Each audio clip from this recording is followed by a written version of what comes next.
नमस्कार, आप देख रहे हैं आवाज न्यूज। मैं हूं वीना सिंह। अंबिकापुर में एक बार फिर कोरोना संक्रमण बेकाबू होता दिख रहा है। बावजूद इसके लोग लापरवाही बरतने में लगे हुए हैं। वहीं लापरवाह लोगों के खिलाफ 200 रुपए का चालान वसूलकर प्रशासनिक अमला कोविड-19 के चेन को तोड़ने के प्रयास में लगा हुआ है। देश भर में बढ़ रहे कोरोना के मामलों के साथ अंबिकापुर में भी कोविड मरीजों की संख्या में रोजाना बढ़ोतरी हो रही है। इसका अंदाजा इस बात से लगाया जा सकता है कि गुरुवार को 50 से अधिक कोरोना से संक्रमित मरीज मिले हैं। बावजूद इसके नागरिक बढ़ते संक्रमण को देखते हुए भी लापरवाही बरतने में लगे हुए हैं। नागरिकों की लापरवाही अब धीरे धीरे कर भारी पड़ती दिखाई दे रही है। इधर बढ़ते कोरोना के ग्राफ को देखते हुए प्रशासन की चिंता भी बढ़ने लगी है। ऐसे में जिला प्रशासन भी अब सख्ती बरतते दिखाई दे रहा है। कोविड-19 के चेन को तोड़ने के लिए शासन के निर्देश पर जिला प्रशासन लापरवाह लोगों के खिलाफ चालानी कार्यवाही करने में जुड़ा हुआ है। यही नहीं, बिना मास्क के घूमने वाले लोगों के खिलाफ प्रशासनिक अमला कार्यवाही कर 200 रुपए का अर्थदंड वसूल रहा है। कोविड महामारी के बढ़ते मामलों को देखकर निगम और जिला प्रशासन का अमला विभिन्न चौक चौराहों पर मुस्तैद होकर चालानी कार्यवाही करने में जुटा हुआ है। जबकि शहर में एसडीएम प्रदीप साहू ने खुद मोर्चा संभाल लिया है। एसडीएम और राजस्व विभाग के अधिकारी एवं कर्मचारियों की टीम लोगों से चालान वसूलकर मास्क लगाने की समझाइश दे रही है। वहीं मेयर अजय तिर्की का कहना है कि शहर में बढ़ते मामलों को देखते हुए एक बार फिर कड़ाई से नियमों का पालन किया जाएगा। साथ ही नगरीय क्षेत्र को समय समय पर सैनिटाइज कर लोगों के बीच जागरूकता अभियान चलाया जाएगा। देखिए, आप सभी लोग को पता है कि कोरोना के संक्रमण को रोकने के लिए मास्क कितना आवश्यक है।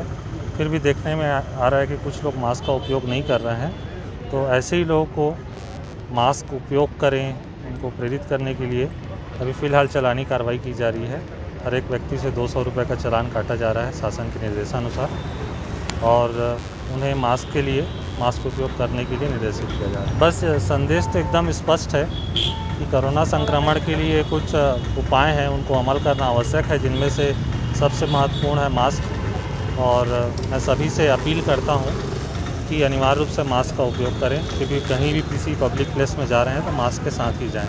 कोरोना के संबंध में भी जैसे सेकेंड राइज आ रहा है, उस पर भी डिसीजन लिए गए कि कोरोना के प्रोटोकॉल को मेंटेन रखा जाए और लोगों को समझाइश दी जाए। निकाय में जो सैनिटाइजेशन से लेके स्प्रे तक के जो उस समय प्रोटोकॉल में किए जा रहे थे, मास्क के बारे में लोगों को बताया जाए। इन सभी प्रोटोकॉलों को प्रदेश के खाद्य मंत्री अमरजीत भगत इन दिनों अपने विधानसभा क्षेत्र के दौरे पर हैं। सीतापुर में एक निजी कार्यक्रम में शामिल होने पहुंचे खाद्य मंत्री कोरोना के प्रोटोकॉल का पालन करते नजर नहीं आए। वहीं मास्क नहीं लगाने के सवाल पर खाद्य मंत्री ने गैर जिम्मेदाराना बयान दिया है।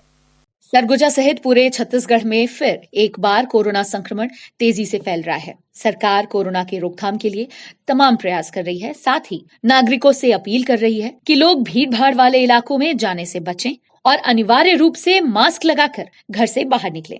लेकिन जब सूबे के मंत्री ही लापरवाही बरतने लगेंगे तो ऐसे में सरकार का तमाम प्रयास विफल साबित होगा।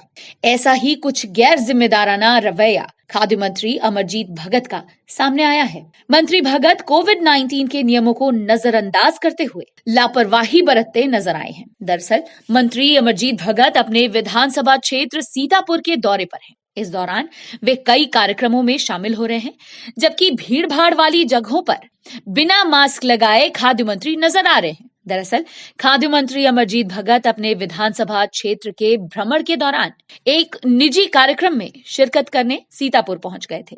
इस दौरान वे कोरोना के नियमों का पालन करते नजर नहीं आए। वहीं मीडिया से बातचीत के दौरान अमरजीत भगत ने मास्क नहीं पहनने के सवाल पर कहा कि कोरोना होगा तो मुझे होगा। मैं प्रयास करता हूं कि हमेशा मास्क पहनूं, लेकिन यह संभव नहीं हो पाता। वहीं मंत्री अमरजीत भगत ने यह भी कहा कि कोरोना से डर तो मुझे भी लगता है, पर क्या करूं, लोगों से मिलते समय मास्क लगा लेता हूं और तुरंत उसके बाद मास्क निकाल लेता हूं। हालांकि मंत्री अमरजीत भगत ने यह भी कहा कि हम सभी को कोरोना के नियमों का पालन अनिवार्य रूप से करना चाहिए। तो कोरोना पकड़ेगा तो मेरे को ना पकड़ेगा। मैं तो हमेशा कोशिश करता हूं लगाने का, लेकिन हमेशा क्या है कि जहां लोगों से मिलते हैं उस समय लगाते हैं, बाकी टाइम में निकाल देते हैं। कोरोना काल में अंतर ये आया है कि अब उतने बड़े स्तर पर लोगों से मिलने का कार्यक्रम नहीं रहता है, छोटे छोटे टुकड़ों में। और चूँकि एक कोविड का जो पीरियड चल रहा है फिर मुड़ करके आया है, तो हम सब लोगों को उससे बचना है और उसके ज़रूरी जो उपाय है उन सभी नियमों का पालन करना। डर तो हर किसी को लगता है, लेकिन अब चूँकि जिस सिस्टम में है, अगर हम लोगों से नहीं मिलेंगे, हम लोगों के बीच नहीं जाएंगे, तो सिस्टम कैसे रन करेगा। अंबिकापुर नगर निगम में शुक्रवार को मेयर अजय तिर्की की अध्यक्षता में एमआईसी की बैठक संपन्न हुई। बैठक में शहर के विकास के लिए कई अहम निर्णय लिए गए, साथ ही निगम की आय को बढ़ाने के विषय पर चर्चा की गई। वहीं बैठक में अमृत मिशन योजना के तहत जनरेटर खरीदी के लिए प्रस्ताव पारित किया गया। इसके अलावा शहर के तालाबों के सौंदर्यीकरण के साथ साथ तालाब किनारे चौपाटी विकसित करने के लिए प्रस्ताव पारित हुआ। वहीं कमर्शियल क्षेत्र को विकसित करने एवं दुकानों की नीलामी के लिए एमआईसी की बैठक में फैसले लिए गए। जिस तरीके से माननीय उच्चतम न्यायालय के डिसीजंस है, उसी तारतम्य में और नगरीय प्रशासन डिपार्टमेंट के द्वारा भी जो सेंटेंस दिए गए हैं, उस तारतम्य में भी और हर चीज़ों को पहले लागू करने की जो इच्छा अंबिकापुर नगर निगम की रही है, उसके तारतम्य में हम नगरीय निकाय क्षेत्र को पहले भी डिसीजन ले चुके हैं कि इस क्षेत्र में तंबाकू निषेध रहेगा। और आज भी हम लोगों ने वही डिसीजन लिया कि जो विज्ञापन है, गुटखा का विज्ञापन, तंबाकू का विज्ञापन और इन सभी चीज़ों पे शहरी क्षेत्रों में प्रतिबंध रहेगा। जो स्कूल के सामने में जो दुकानें होती हैं, चॉकलेट्स और ये सब रखते हैं, और साथ में गुटखा का भी जो बिक्री करते हैं, उन सब पर प्रतिबंध रहेगा। इन सब चीज़ों पे डिसीजन लिया गया है। सरगुजा जिले में ड्रग एसोसिएशन ने स्वास्थ्य विभाग पर गंभीर आरोप लगाया है। एसोसिएशन का कहना है कि जिले में कई ऐसे दवा दुकान संचालित हो रहे हैं जिनके पास लाइसेंस तक नहीं है। बावजूद इसके स्वास्थ्य विभाग उन पर कार्यवाही करने से बच रहा है और ड्रग एसोसिएशन को गलत ठहराने के लिए एसोसिएशन के खिलाफ कार्यवाही करने में जुटा हुआ है। सरगुजा जिले में ड्रग एसोसिएशन ने अवैध तरीके से दवा की बिक्री के खिलाफ मोर्चा खोलते हुए सीएमएचओ व कलेक्टर को ज्ञापन सौंपा है। ड्रग एसोसिएशन का आरोप है कि एक दुकानदार द्वारा बिना लाइसेंस के न सिर्फ दवा बेची जा रही है, बल्कि स्वास्थ्य विभाग के कुछ कर्मचारियों की मिली भगत से ड्रग एसोसिएशन को बदनाम करने के लिए गलत कार्यवाही की जा रही है, जिसके विरोध में एसोसिएशन ने ज्ञापन सौंपकर अवैध दवा कारोबारियों के खिलाफ कार्यवाही की मांग की है। दरअसल सरगुजा में कई ऐसे संस्थान हैं जिनके पास न तो नर्सिंग एक्ट के तहत लाइसेंस है और न ही दवा संचालन के लिए विधिवत लाइसेंस लिया गया है। बावजूद इसके स्वास्थ्य विभाग बिना लाइसेंस के दवा दुकान का संचालन करने वालों के खिलाफ कार्यवाही करने के बजाय एसोसिएशन को ही गलत ठहराते हुए कार्यवाही करने में लगा हुआ है। ऐसे में ड्रग एसोसिएशन का कहना है कि अवैध दवा बिक्री करने वालों के खिलाफ कार्यवाही की जाए, साथ ही उन दवा दुकान के संचालकों को परेशान न किया जाए जो सभी नियमों का पालन कर दुकान का संचालन कर रहे हैं। इधर सीएमएचओ ने इस मामले में ड्रग कंट्रोल बोर्ड से चर्चा कर कार्यवाही की बात कही है। हम यहाँ पर पिछले कुछ दिनों से आपने देखा होगा कि कुछ समाचार पत्रों में हमारे संगठन के विरुद्ध भांति की सूचनाएं छपी जा रही हैं। उसमें अवैध दवा व्यवसाय का सरगना बताया जा रहा है, जबकि उसमें ऐसा कुछ सत्य नहीं है।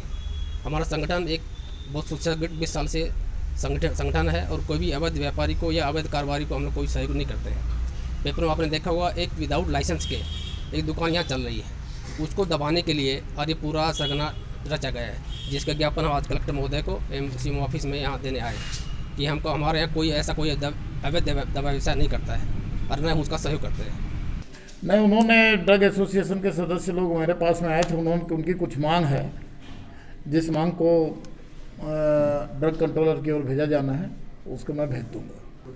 किसी का विरुद्ध में कोई चीज़ मैंने उनके एसोसिएशन को बदनामी के लिए जानबूझकर बदनाम किया जा रहा है, इस टाइप की कुछ है डिटेल, उस पर जो ड्रग कंट्रोलर होते हैं उनके और उन पत्र को भेजा जाकर उनकी जांच कराई जाएगी। खबरों का सिलसिला जारी रहेगा। लौटते एक छोटे से ब्रेक के बाद।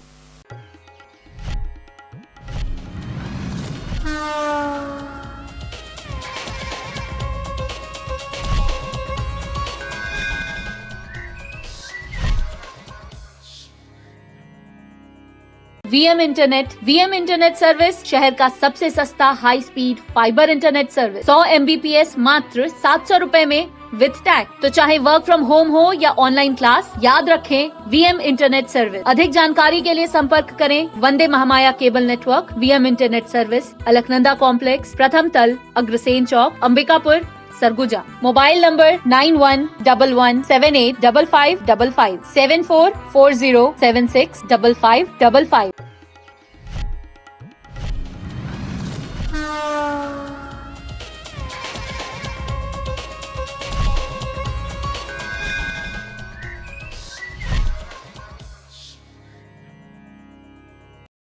ब्रेक के बाद आपका स्वागत है।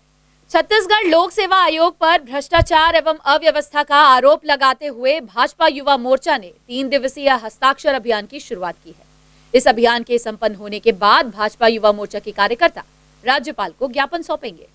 छत्तीसगढ़ लोक सेवा आयोग में अव्यवस्था को लेकर भाजपा युवा मोर्चा के कार्यकर्ताओं ने एक बार फिर मोर्चा खोल दिया है। छत्तीसगढ़ लोक सेवा आयोग में हो रहे घोटाले एवं युवाओं के भविष्य के साथ खिलवाड़ का आरोप लगाते हुए 10 सूत्रीय मांग को लेकर मंडल स्तर तक भाजपा युवा मोर्चा के द्वारा 3 दिवसीय हस्ताक्षर अभियान चलाया जा रहा है। भाजपा युवा मोर्चा के प्रदेश महामंत्री रितेश गुप्ता ने कहा कि कांग्रेस सरकार के सत्तासीन होने के बाद से छत्तीसगढ़ लोक सेवा आयोग में भारी अव्यवस्था देखने को मिल रही है। छत्तीसगढ़ लोक सेवा आयोग द्वारा आयोजित परीक्षा में एक अनुपस्थित छात्र का भी चयन सूची में नाम शामिल था।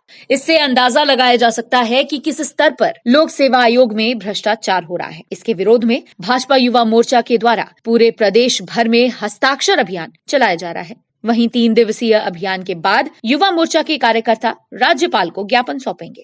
जब से इस प्रदेश में कांग्रेस की सरकार आई है तब से लोक सेवा आयोग को लेकर के पर्याप्त अव्यवस्थाएं देखने को मिल रही हैं।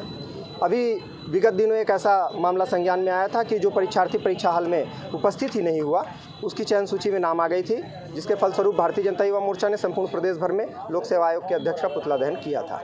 अभी द्वितीय चरण में हम लोग पूरे प्रदेश भर में पीएससी की अव्यवस्थाओं को लेकर के 10 सूत्री मांगों को लेकर के और हस्ताक्षर अभियान चला रहे हैं और 4 लाख हस्ताक्षर पूरे छत्तीसगढ़ से संपन्न होंगे और उस 4 लाख हस्ताक्षर को माननीय राज्यपाल महोदया को हम लोग सौंपेंगे।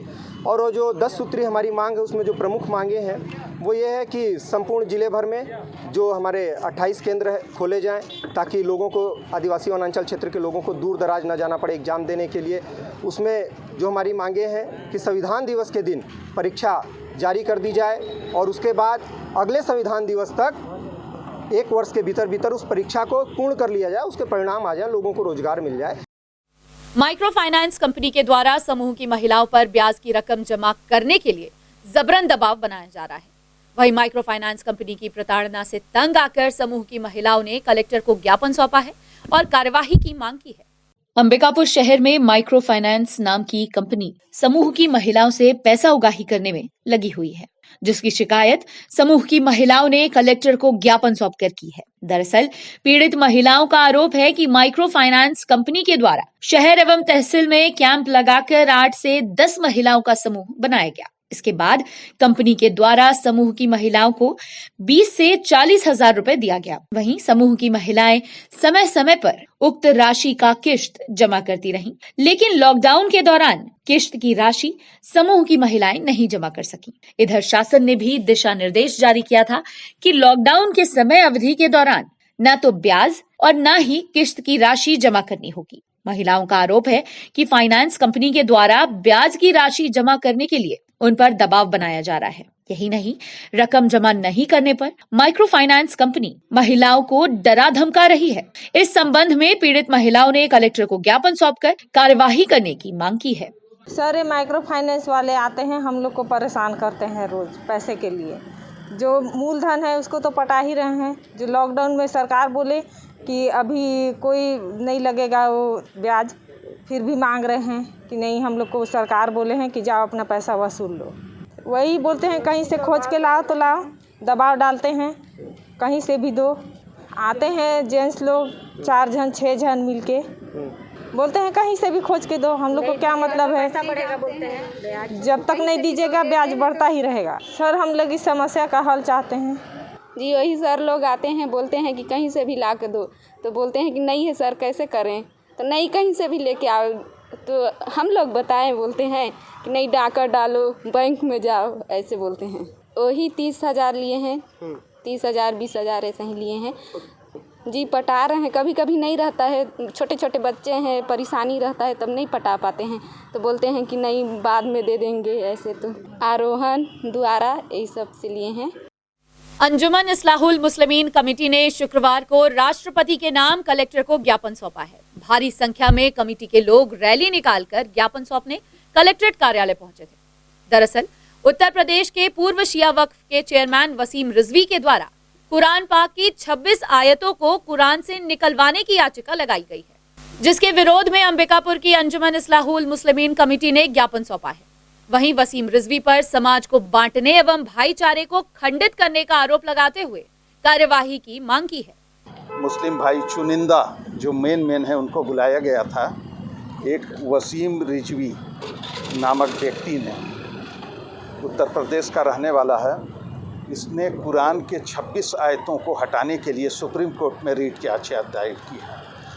कुरान हर मुसलमान का एक मुक़द्दस किताब है, जो आसमानी किताब है, जिस पे पूरे दुनिया के मुसलमानों का ईमान है। उसको हटाने के लिए ये बदतरीन इंसान वसीम रिजवी एक रीट याचिका दायर किया है। हम मांग करते हैं गवर्नमेंट ऑफ इंडिया से और गवर्नमेंट ऑफ यूपी से कि इस तरह के लोग, वसीम रिजवी के तरह के लोग समाज को बांटने का काम करते हैं, समाज को जो एकता भाईचारा बना हुआ है उसको विखंडित करने का काम करते हैं। ऐसे लोगों के खिलाफ आज सारे चूँकि कोविड का समय है, हम लोगों ने जामा मस्जिद से जुलूस निकालने वाले थे। निश्चित रूप से बहुत ज़्यादा भीड़ होती, तो हम लोगों ने इसका निर्णय लिया, अंजुमन कमेटी हमारे सदर यूनुस साहब के उसमें, कि यहाँ से ही एक जुलूस जो चुनिंदा लोगों को बुला के एक जुलूस निकाल के उनके एक ज्ञापन राष्ट्रपति, महामहिम राष्ट्रपति महोदय के नाम दिया जाए। ये अंजुमन इस्लाहुल मुस्लिमीन कमेटी के लोग थे, जो मोहम्मदन बिरादरी के लोग ज्ञापन देने आए थे। ज्ञापन महामहिम राष्ट्रपति महोदय के लिए है। तो वो चाहते हैं कि कोई वसीम रिजवी साहब हैं जिन्होंने सुप्रीम कोर्ट में कुरान की आयतों को चैलेंज किए हैं, तो उनके खिलाफ़ कार्रवाई चाहते हैं। तो महामहिम राष्ट्रपति महोदय को ज्ञापन दिए हैं और हम उचित माध्यम से उनका संदेश जो है महामहिम राष्ट्रपति महोदय को पहुंचा देंगे। अंबिकापुर विकासखंड के ग्राम पंचायत भिट्टी कला के ढोड़ीपारा में आंगनबाड़ी कार्यकर्ता के रिक्त पद पर हुए नियुक्ति पर ग्राम पंचायत की एक महिला ने सवाल उठाया है। संगीता राजवाड़े का आरोप है कि कुछ दिन पूर्व बाल विकास विभाग के द्वारा आंगनबाड़ी कार्यकर्ता के रिक्त पद की भर्ती के लिए नियुक्ति निकाली गई थी। महिला ने भी आंगनबाड़ी कार्यकर्ता पद के लिए आवेदन जमा किया था, लेकिन नियुक्ति के दौरान पारदर्शिता नहीं बरती गई। नियम विरुद्ध तरीके से दूसरे ग्राम पंचायत की एक महिला को इस पद के लिए नियुक्त कर लिया गया। वहीं इस मामले में महिला ने कलेक्टर से शिकायत कर फर्जी तरीके से हुए नियुक्ति को निरस्त कराने की मांग की है। आंगनबाड़ी का कार्यकर्ता के लिए वो निकला है, तो उसके लिए हम लोग का ग्राम का ना लेकर अदर ग्राम का लिए गए हैं, तो हम लोग के ग्रामवासी का हो, और यहाँ तक कि हम लोग का अपात्र कर दिए गए हैं, जबकि हम लोग वहीं के निवासी हैं। अभी हम लोग कलेक्टर ऑफिस के बाहर हैं। ये हमारे पंचायत का है, एक महिला बाल विकास विभाग में एक पद निकला था आंगनबाड़ी कार्यकर्ता के लिए, ढोड़ीपारा वार्ड नंबर 13 पे। उसी विषय पे आए थे जिला कलेक्टर के पास शिकायत लेकर। इसमें शिकायत ये है कि गांव की जो निवासी हैं उसी को ही आंगनबाड़ी के लिए भरना था। उसमें अदर पंचायत जैसे लोधिमा का भर दी है महिला आरती विश्वकर्मा करके है, जबकि ग्राम पंचायत निवासी का ही को फार्म जमा लेना था। बुलेटिन में फिलहाल सिर्फ इतना ही। शहर से जुड़ी खबरों के लिए देखते रहिए आवाज न्यूज। इस न्यूज के स्पॉन्सर हैं वीएम इंटरनेट, अलकनंदा कॉम्प्लेक्स, प्रथम तल, Agrasen Chowk, Ambikapur, Surguja, Chhattisgarh. VM internet service शहर का सबसे सस्ता high speed fibre internet service. 100 MBPS मात्र 700 रुपए में विद टैग। तो चाहे वर्क फ्रॉम होम हो या ऑनलाइन क्लास, याद रखें VM इंटरनेट सर्विस। अधिक जानकारी के लिए संपर्क करें Vande Mahamaya cable network, VM internet service, Alaknanda complex, प्रथम तल, अग्रसेन चौक, अंबिकापुर, सरगुजा। Mobile number 9111785555 7440765555।